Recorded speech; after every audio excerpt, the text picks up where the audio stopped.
It has been months since I've had my last 5-star read, and we all know nothing beats that 5-star feeling. So I am on the hunt for my next 5-star, and I actually already picked out my next book. Recently, I've been in the mood for summary books and mystery and thrillers, and I feel like my first book perfectly combines all of what I'm looking for. I'm going to read Darling Girls. When I saw this was available on Libby, I was so excited because I've been wanting to read this book for a while. I feel like this book kind of had its moment. I think maybe it was last summer when a lot of people were reading this book, but I believe it's about a group of girls that are in the foster care system, and a body is discovered in the house they grew up in, and I'm assuming we are going to kind of follow them through this mystery, and we'll like uncover secrets and uncover what went down in this foster care home. I don't know how summery this book is actually going to be. Literally just the pool being on the cover is what is giving me those summer vibes, but of course I'm gonna go find out. I just made it to chapter 12, which is 24% of the way through this book. I feel like I'm reading it pretty fast, which I kind of expect that from a thriller. As of right now, I don't feel like it's giving me that 5-star feeling, but I feel like with thrillers I don't normally know if it's going to be a 5-star until I get to that twist, or like when the mystery gets resolved. Until that point I feel like I don't really know, but I'm definitely enjoying it so far. I am getting a little bit nervous because I feel like I have really high hopes for this book, and normally when I have high hopes that just means my expectations are too high, and then I end up getting a little bit disappointed with the book. So hopefully I'm not setting the book up for failure. It's been a while. I'm now on chapter 24, which is 48% of the way through this book, so almost halfway. I have a couple quick comments. First, I'm shocked at how fast I'm moving through this book. It's definitely partly because I'm enjoying it so much, but it's also partly the way that this book is structured. The chapters aren't too long and you get 3 different point of views, and you're also jumping time in the sense that you see our main characters in the past and in the present, and then there's also these like therapy sessions, which I'm enjoying all of those things. And it sounds like it would be confusing having that many point of views and then also doing the time jumping, but it's not. I feel like having multiple point of views like that can sometimes be confusing for me. Like sometimes I find myself mixing up the characters and being kind of confused about whose point of view I'm in, and that hasn't happened at all in this book. I feel like if anything, it is helping me understand the characters and their feelings. So I feel like I'm getting to know the characters more, but a lot of the times when that happens in books I end up just getting confused. So kudos to the way that this is written. I'm not confused at all, and I haven't mixed up the characters at all. They all just feel so fresh and different.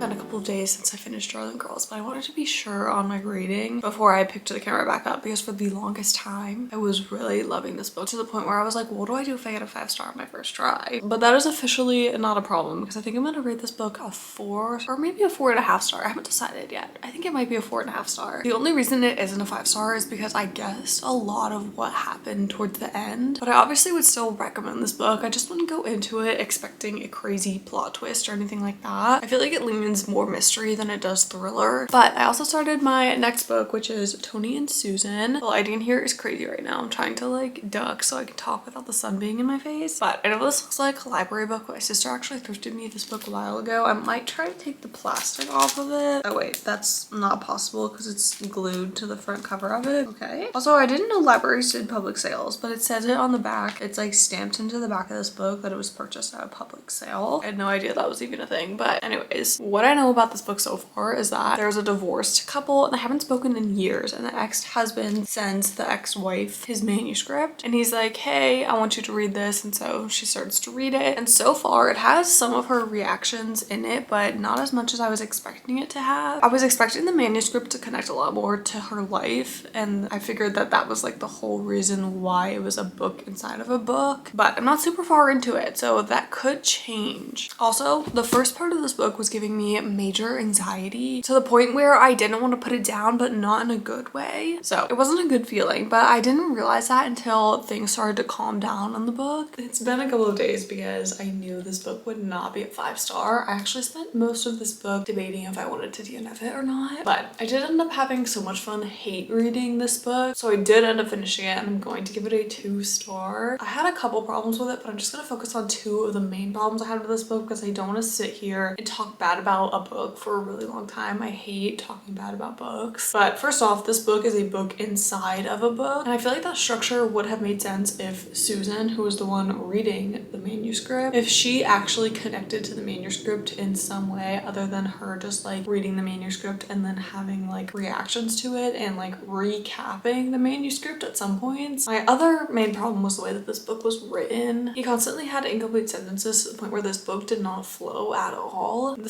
sentences were very choppy, and I feel like this structure can work, but you have to do it in the right way. And the way that this was executed was just not good to me. It actually made me so annoyed to the point where I took a picture because I want to read it to you. It's hard for me to describe exactly like the problem I had with his writing structure. So this paragraph is the perfect example for me to read to you. It says, Jeffrey wants to go out. She opens the door, lets him go. Not supposed to, but it's late. No one will know. Keep out of trouble, mister. She goes to the kitchen. Snack, a coat. The kitchen is cold. Temperature dropping outside. In the study, she hears the voices of a television sitcom. Nobody watching. Someone left it on all evening. That just like makes me so annoyed. I don't know what it is, but I just cannot handle that. I think I just don't like how choppy it is. And I'm not sure what made me decide to finish this book other than the fact that I was just like having fun reading it. I don't know. Maybe I was also a little bit interested to see like what would happen to Tony. But now I need to decide my next book, because after that book, I feel like my 5-star radar is broken, because I literally thought that this book would be a book that I love, and I rated it 2 stars. It took me a while to figure out what I wanted to read next, but I decided to pick up Things I Wanted to Say by Monica Murphy. I actually thrifted this book a while ago, and it's technically the first book in the Lancaster Prep series, but I don't think you need to read these books in order, because a while ago a lot of people were reading A Million Kisses in Your Lifetime. I feel like that book really blew up, and that's technically the second book, so I feel like it's more of like interconnected standalones, but I'm not really sure. When I first read this book, I picked up a couple of pages and I was like, what is going on? So then I flipped to the back of the book and it says, welcome to Lancaster Prep with this dark and twisted bully romance, and I was like, oh, okay, so it's a bully romance. Like, that makes so much more sense. I've also never read a bully romance before, so this is my first bully romance. So I obviously never read anything like this before, which kind of left me a little bit on the fence about how I was feeling about this book, but I'm now on chapter 13, which is on page 123, and so far there's not too much bullying going on, because I feel like there's a fine line in a bully romance to where like if you cross that line, like there's no coming back, you know? Also want to mention, this is not closed door at all. The door is wide open. There's not even a door there, you know? But I always like to mention that in case you're trying to stay away from that. I also just did not realize that. I wonder if A Million Kisses in Your Lifetime is as open door per se as this book is. But basically this entire series, it takes place at a boarding school. That's why it's the Lancaster Prep series, which is definitely giving me that Harry Potter vibes just in their school, because it talks about like how it's an old school and the buildings are all pretty and things like that. But obviously like there's no magic and it's literally a bully romance, so it's not really the same at all. But this book follows Summer and her romantic interest, and a lot of things have happened to her recently that have caused a lot of big changes in her life, which is what brings her to Lancaster Prep in the first place. But she's obviously just having a very hard time, and I'm eager to see where her story goes and to also just learn more about her past. Also, one of the reasons I decided to pick up this book right now was that I saw someone compare this series to Gossip Girl, and I was like, yes, say less. I love Gossip Girl. So far, I'm not seeing that a ton, other than like obviously it's a toxic romance because it's a bully romance, and Summer comes from money. I mean, obviously like they all do because they go to this fancy boarding school, but I think some of them are also from New York City as well, but I don't think the boarding school is in New York City, so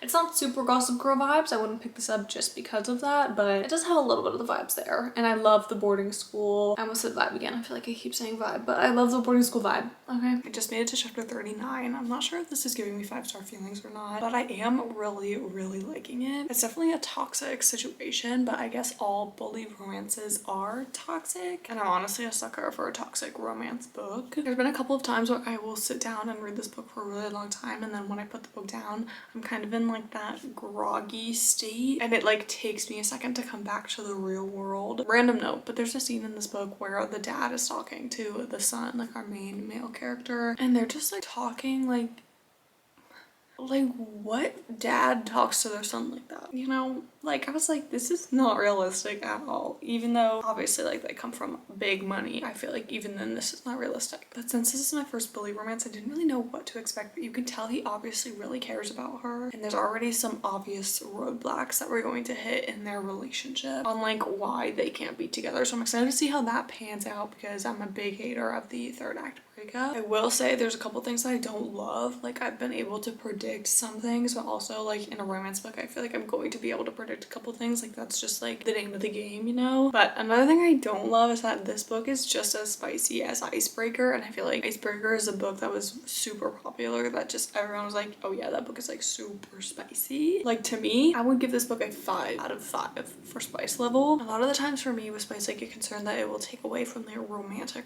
relationship, but with the nature of their relationship right now, I'm not sure if it would or not, but this book could literally be half as long if it was closed door.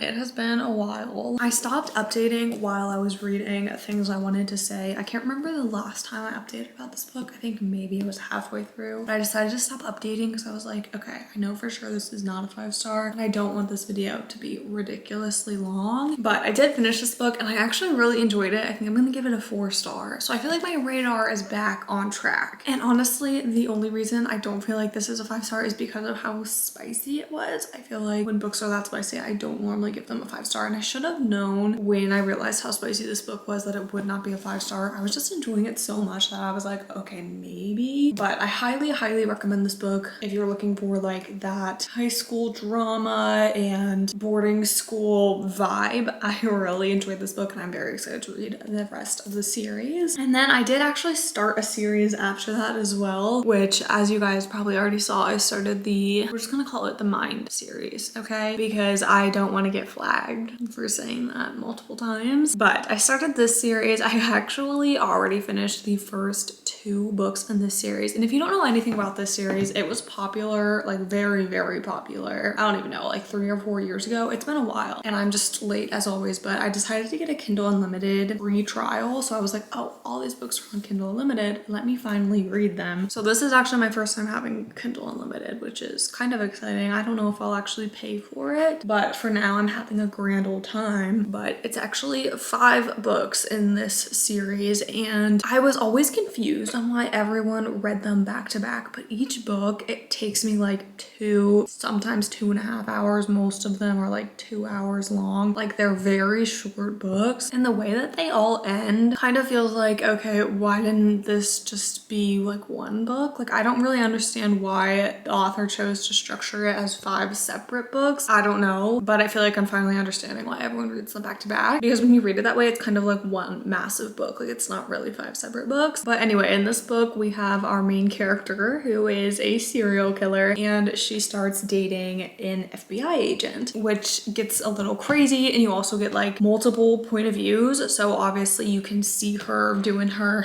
thing, and then you also get like the cases that the FBI guy is working on, and he is literally trying to find her, but he obviously like doesn't know it's her. So it's very interesting, a very captivating concept in my opinion. The way that they connect like that but don't know is like spiking my adrenaline, and I think that's part of why I'm enjoying these books so much. Now, like I said, I have read the first 2 already and I just started the 3rd one. I think I'm like 20% through the 3rd one. Yeah, 28%. And I literally like have been reading for like less than 30 minutes. They just go by super fast. So if you are looking for a really fast read, I definitely recommend these. But anyways, like I was saying, I read the first 2. I don't have ratings on either of those, to be honest. I kind of want to read the entire series and treat it like it's one big book. But if you were like, Morgan, you have to rate these books right now or you're going to jail, I would say I'm giving both of them a 4-star. And so far, the 3rd book I am really into. Like the way that the 2nd book ends and then it just picks up immediately in the 3rd book. It is so good. And I'm like, why did no one make me read these books sooner? They are so good. But I do love like a thriller, mystery, and I also love romance. And I feel like it kind of combines those genres just a little bit. I don't even know actually what genre this would be classified as. Let's look it up. Okay, yeah, it says thriller, romance, fantasy.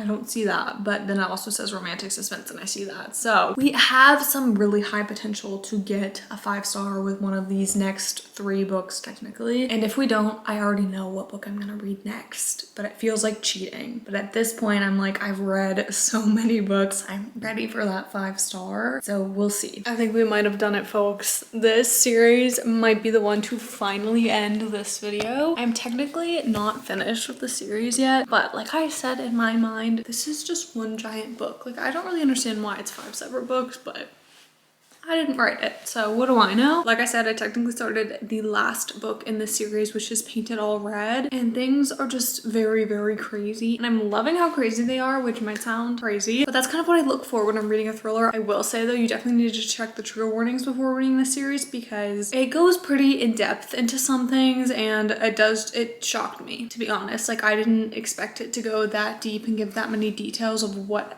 happened. And like, yeah, it's not gory. It's not, well, I don't know. I don't know. It might be a little bit. Anyway, like I said, I'm on the last book. I can't remember the last time I updated like which book I was on because, hey, it's all one book to me. Like I said, probably 1.5 million times. But I will say, I feel like books 3 and 4 so far have been my favorites, which just makes me even more excited for book 5. And I feel like if I was reading each book separately, which I don't know if I'm gonna read each book separately or if I'm just gonna rate the entire series as a whole, I have not decided yet. I'll probably just decide when I finish this last book. I think the first 2 books, The Risk and Sidetracked, would both be 4 stars, and then I think Scarlet Angel and All the Lies, which are books 3 and 4, would tentatively be 5 stars. And I feel like book 5 so far definitely has potential to be a 5-star, but we're not ending the video until I finish book number 5 because I want to solidify my ratings, but also it's one book.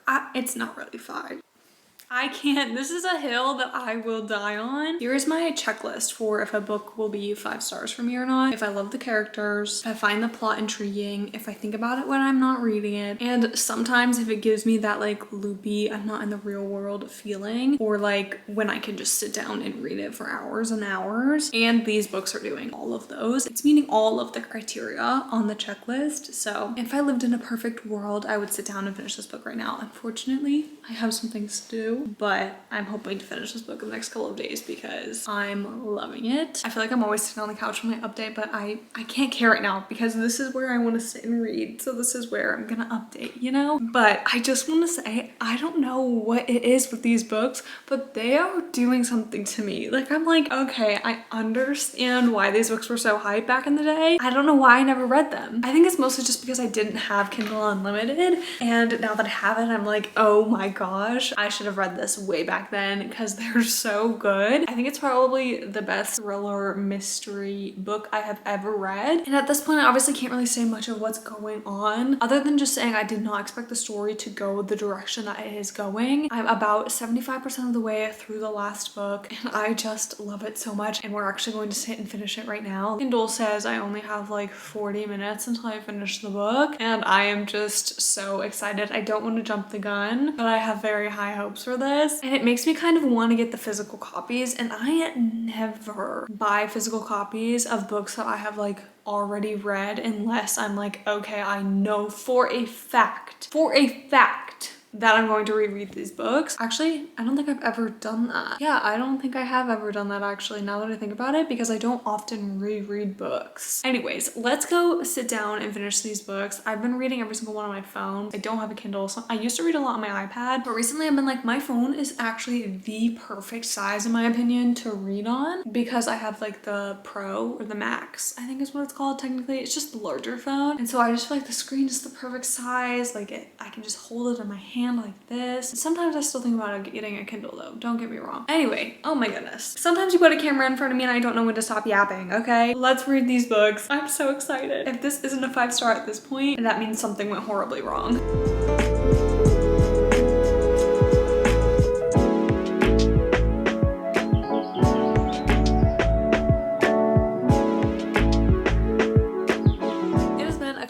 at this point since I have finished the series, which just means I can 100% attest to the fact that this entire series is a 5-star read for me. I loved the series so much, but the last 3 were by far my favorites out of all 5 of the books in this series, which actually means I think I read 9 books in today's video, which I definitely think is a record for videos for me. I don't think I've ever read that many books in one video before. So let's do a little rapid fire rating and review of all the books I read in this video. Of course, as you know, this entire series I rated a 5-star. And then I think I actually started this video off by reading Darling Girls, and I really enjoyed this book as well. I give this one a 4-star. Definitely recommend it. It is a fun summery thriller. It's not really a summary, but in my head it is because of the pool on the cover. And then I think I picked up Tony and Susan right after that book, and this book is by far the lowest book I rated in this video. I feel like every other book I picked up in this video, I did a pretty good job of gauging if it would be a 5-star or not, because I only rated books 5 and 4 stars in this video other than this book. This book I rated a 2-star, and I probably will not hold on to it. I probably am going to donate this book. And then I also read Things I Wanted to Say, which is the first book in the Lancaster Prep series, and I'm very excited to read the rest of these series. I think I'm going to read them very, very soon, because the goal would be to read them before I end my Kindle Unlimited. And I rated this book a 4-star. So that is it for this video. I hope you all enjoyed it. Let me know if you want me to do this again. Don't forget to comment, like, and subscribe, and I will see you in the next one.